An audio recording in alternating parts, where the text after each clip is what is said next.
DeeAnn Guo, and I'm a community organizer with the Childhood Led Action Project.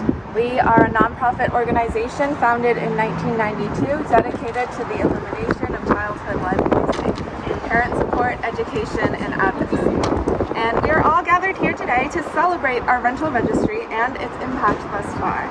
I want to thank the original bill sponsors of the rental registry who helped it become law, and I want to thank the General Assembly for upholding it. Since our rental registry went live in September 2024, the Rhode Island Department of Health reports that over 8,000 properties representing 40,000 units have registered as of May 2025.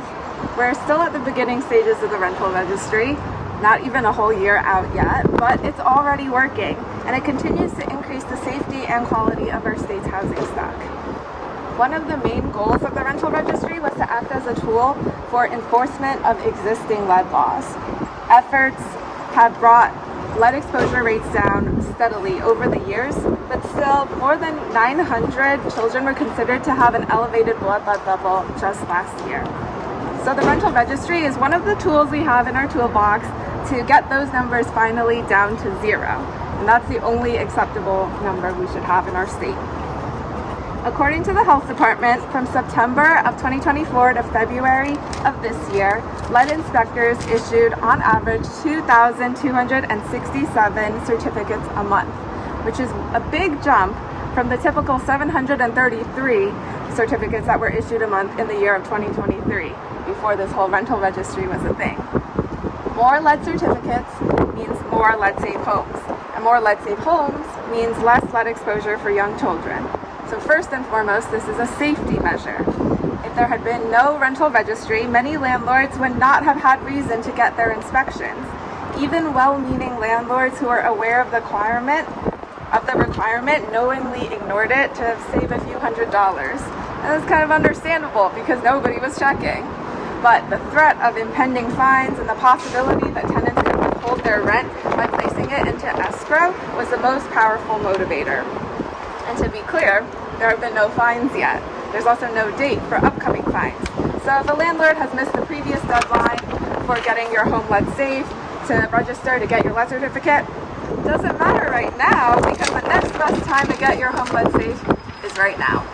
So I want to introduce a tenant who will share his experience and his family's experience.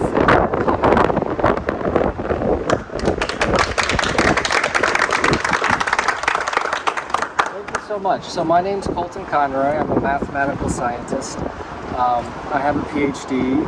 I study ocean waves and the probability of energy transferring from the air to sea. And my family and I, my wife and I and our 3 children, we moved into an apartment on the east side of Providence in July of 2023. My wife and I, our kids at the time were 11 and they were 4 and 2. And when we moved into the apartment, we weren't given a lead disclosure. And our landlord told us that the home was made safe because him and his family had been there. He had small children there, and he had made sure that the home was safe and that we shouldn't worry about any lead. Well, there was chipping paint in the apartment, and he said that he would paint that. And so when we moved in, we were expecting him to paint the apartment, and he had someone come in and just paint an entryway wall, and then after that he said he was done painting. And at the time we didn't expect that there was any issues due to lead because he told us he had made it safe. But we still thought that chipping paint was bad for our kids, so he told us we could paint. So we went ahead and we painted, not knowing that we were encapsulating lead at the time. And then after that, we're like, okay, well, we went on living in the apartment, and then some more issues came up where there were holes in the walls that we found, areas with more chipping paint, and once again, we raised concerns to the landlord, and he told us, oh, don't worry about any of that, that's all safe. No cause for concern. Well, finally, in February, there was a leak in the roof from a nor'easter, and moisture got in and started causing large chunks of peeling paint to come off the ceiling. And he fixed the roof, and then he told us, well, unfortunately, we're not going to be able to fix the paint probably until July. So as more and more sheets kept falling off, we'd send him pictures and he would respond with the same thing, that he wouldn't be able to fix it until July. Well, my wife showed some of the pictures to a neighbor of ours, and they said that we should be concerned about lead paint. So we sent our landlord an email telling him this was a concern of ours. And my wife's a journalist, so she had done some research and found out about the lead laws and being able to put your rent into escrow if the landlord didn't have a lead certificate. And she did some more research and found out that he did not have a lead certificate. And so she said, you know, we could be putting our rent into escrow, but we don't want to do that. We want to work with you. We're hoping you'll do the right thing. So he agreed to have an inspector come and test the ceiling. And when the inspector came to test the ceiling, she said, she tested the ceiling and it was negative, but she said, you know what? There's a law coming into place that's going to be in effect in the beginning of October. So he's going to need to test his entire house anyway. So I'm just going to go ahead and test the entire apartment. When she went and tested the entire apartment, all the areas that we had concerns with actually tested positive for very high levels of lead, about 20 times the federal standard actually. And they were all deemed as lead hazards. In fact, there were door jams where the door was rubbing against them, and she could show us dust falling down from the door jams. Well, my wife did some more research and actually found out that the landlord had been cited for lead violations in 2017. So he actually knew there was lead in the home and then actually didn't give us a lead disclosure. So once again, we went to him and we asked him about, you know, why did we not get a lead disclosure? We still want to work with you here. And he responded by saying that his lawyer, you know, had advised him not to speak to us about it. And this was after we had asked him to put us in a hotel for a while until the place could be remediated, because we were scared. We have young children in the home. We were trying to prevent them from any harm coming upon them.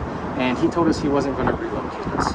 And so then at that time, we decided to withhold our rent because he wasn't starting the remediations and he wasn't telling us what's going on. And it was only after we withheld our rent that he began to do the work. Now, unfortunately, as the work went on, he wouldn't pay for us to be in another place. So when the work first started, we didn't leave. And then one of the painters actually told us, like, hey, you can't be here while we're doing these areas. So we immediately then left the home. We went camping. We came back when the work was supposed to be finished, only to find that it wasn't finished. It was a very stressful process because then we had to start staying at neighbors' houses. And then when they said, you know, you can go back in.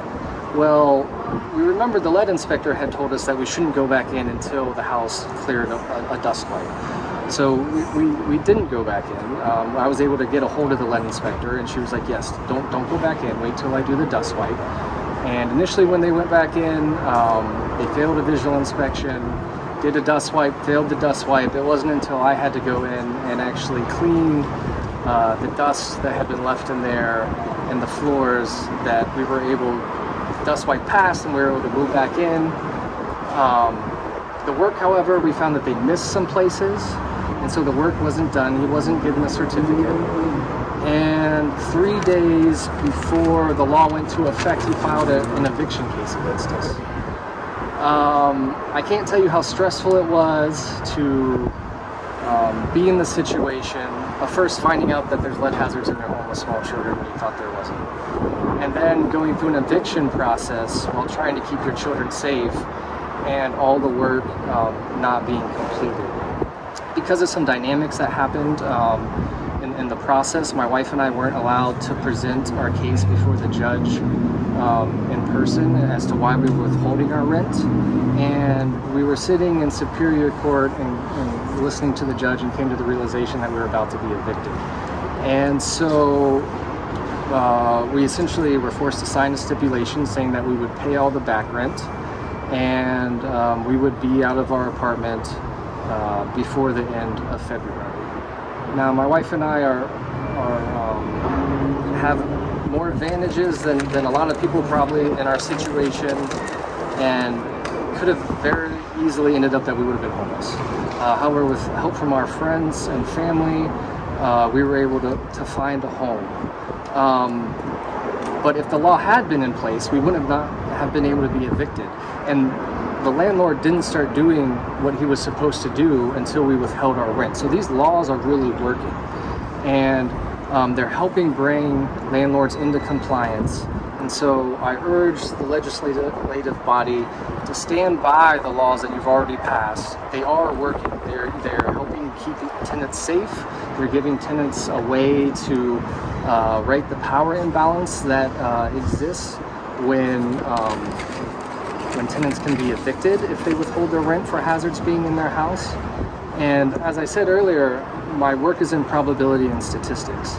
And so while all this was happening with young children, I started to do my own research and look into research that had been done, and found out essentially that the way lead works in children's blood, the half-life of lead is around 30 days. So essentially the level of lead will decrease by half within 30 days. So what that means is that the probability of actually getting and finding a child testing positive on a wellness check for lead and it being its maximum concentration only comes out to be about 1.5%. So even if a child tests at 2 micrograms per deciliter at a wellness check, the odds of it being higher previously in time are quite good. And so really the only way to help prevent poisonings and to keep children safe is to keep their homes safe. And that's what these laws are doing. They're forcing landlords to keep the homes of children safe, and so they're not in disrepair. And you know, it's interesting because as incidence levels have fallen in Rhode Island, test scores have went up. And there's a clear correlation in the research between IQ level of children and the amount of lead in their blood. And so I urge the legislators to stand by what they've done, help keep the children of Rhode Island safe. Thank you.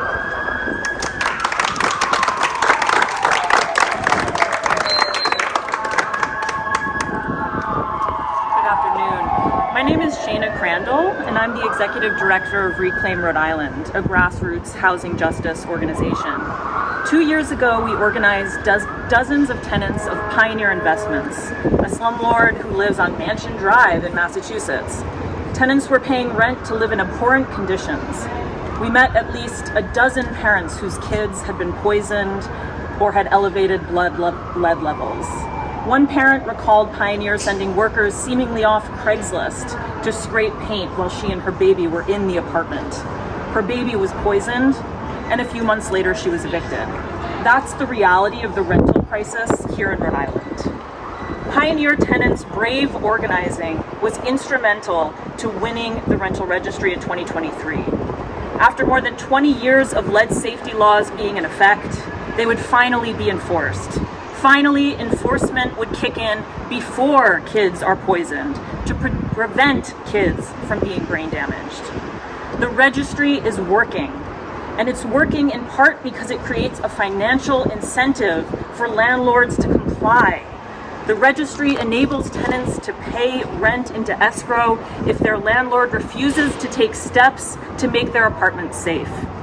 If landlords want to get their rent checks, they've got to make sure the apartment they're renting out isn't toxic and won't brain damage their tenants' kids. This enforcement mechanism is necessary, or we wouldn't have such low compliance 23 years after passing lead safety laws. There have been attempts this session to weaken this critical public health tool. We thank and commend the legislators who have been holding the line, and we call on the General Assembly to oppose dangerous rollbacks of the registry like Senate Bill 718 that puts renters' children at risk of serious harm. This is the time to build on progress, not reverse it. Poor and working class people in our state have to choose between paying half their paycheck for substandard housing or homelessness. Dozens of our neighbors died unsheltered in the cold this winter. We urge the General Assembly to take real action on tenant rights and pass just cause eviction protection this session. Just cause is an effective and free way to keep people from losing their homes by prohibiting arbitrary eviction and price gouging. we can build a Rhode Island where everyone has safe and stable housing. To our legislators, we thank you for preserving the rental registry, and we urge you to take action on tenant rights this session. Thank you.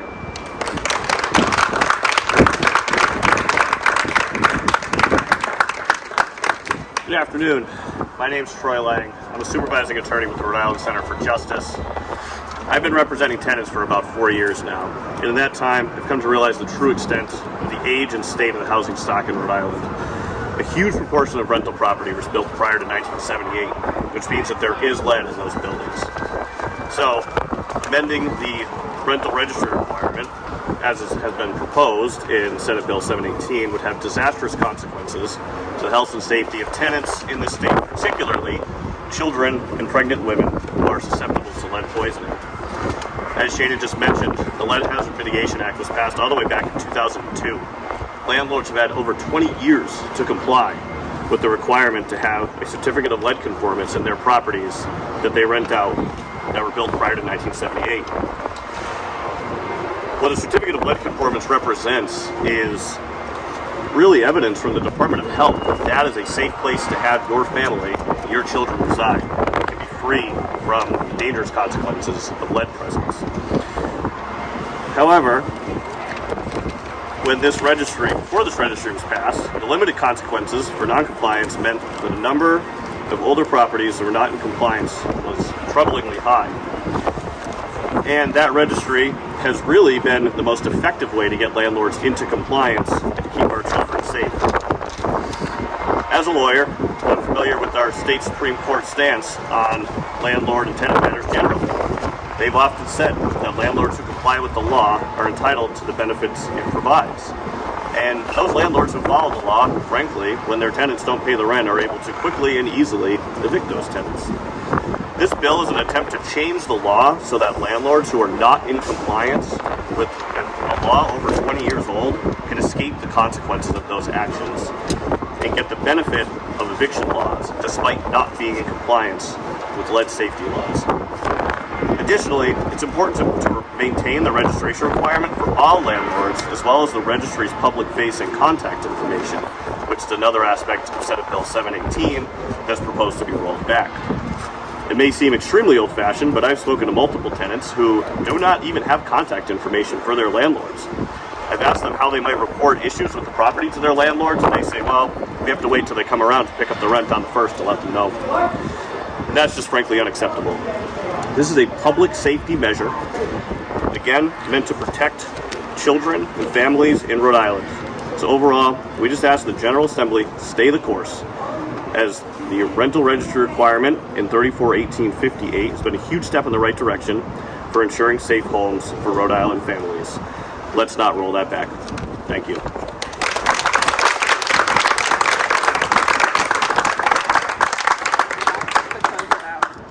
Alright, so as we've heard, the rental registry is working. We've heard a first-hand account of it. We've been talking to people all across the state who have been impacted by the protections it offers, and it is working. But there is a lot more work to be done. We have to work on education to ensure that landlords know how to achieve lead safety and how to maintain it. We have to work to make sure that once fines start rolling in, which they have not yet, but once they do, there are real consequences for those who continue to violate the laws. And we have to make sure that there's enough financial assistance for homeowners who need that help. All of us agree on this. And there are thousands of units that still need to get onto our registry. And these are not just units, they represent places where Rhode Islanders rest and eat and play and sleep and feel at home. And we can all agree here that everybody deserves a lead-safe home. And because of the rental registry, I was at work today, people were calling. I know right now landlords are working to get their homes lead safe, and that is the success of our rental registry. So I want to thank everybody for coming out today, and let's make sure that we get this done.